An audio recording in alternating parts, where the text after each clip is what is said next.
हम सब सुनते हैं just letting go bro, move on.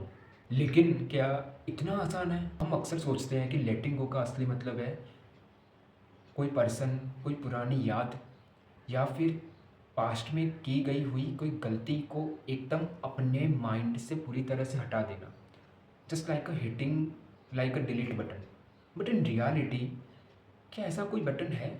नहीं, ऐसा कोई भी बटन नहीं है। The real art of letting go, इसे समझने के लिए हमें ये समझना होगा कि हम अटक कहाँ रहे हैं।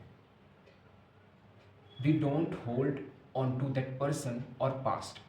हम उस बात पर होल्ड होते हैं, उस उम्मीद पर, उस एक्सपेक्टेशन पर कि काश कुछ अलग होता। हम सोचते हैं कि अगर हम उस बात को याद रखेंगे, उस बात से परेशान होते रहेंगे, तो वो पास्ट बदल जाएगा। Attachment is not a love.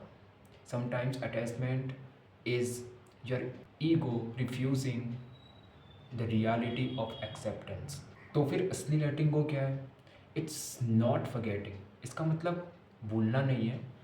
It's not forgetting instantly, इसका मतलब ज़बरदस्ती अपने आप को शांत दिखाना भी नहीं है। लेटिंग गो का असली मतलब है एक्सेप्टेंस।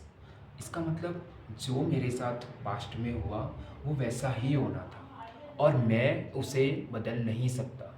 जब आप लाइफ में किसी चीज़ को ज़बरदस्ती पकड़ना छोड़ देते हो, तब आप उसे भूलते नहीं हो, बल्कि उसके दर्द को अपनी रोज़ की ज़िंदगी पर हावी होने से रोक देते हो। You stop fighting with your reality. जब भी कोई पुरानी बात या फिर पुरानी चीज़ें आपको परेशान करें, तो खुद से कहो, it's happen, it's hurt, but it's over now.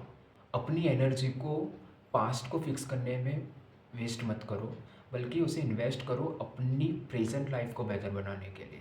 लेटिंग गो का असली मतलब उसे हार मानना नहीं है, बट उस चीज़ को भुला के अपनी प्रेजेंट की ज़िंदगी को बेहतर बनाना है। याद रखो, आज आप खाली हाथ नहीं हो रहे हो, बल्कि आप नए मौक़ों और बेहतरीन मौक़ों के लिए अपने हाथों को खाली कर रहे हो। Just breathe in and just let it go. If it's resonated with you, share it with someone who needs to hear it today. Thank you.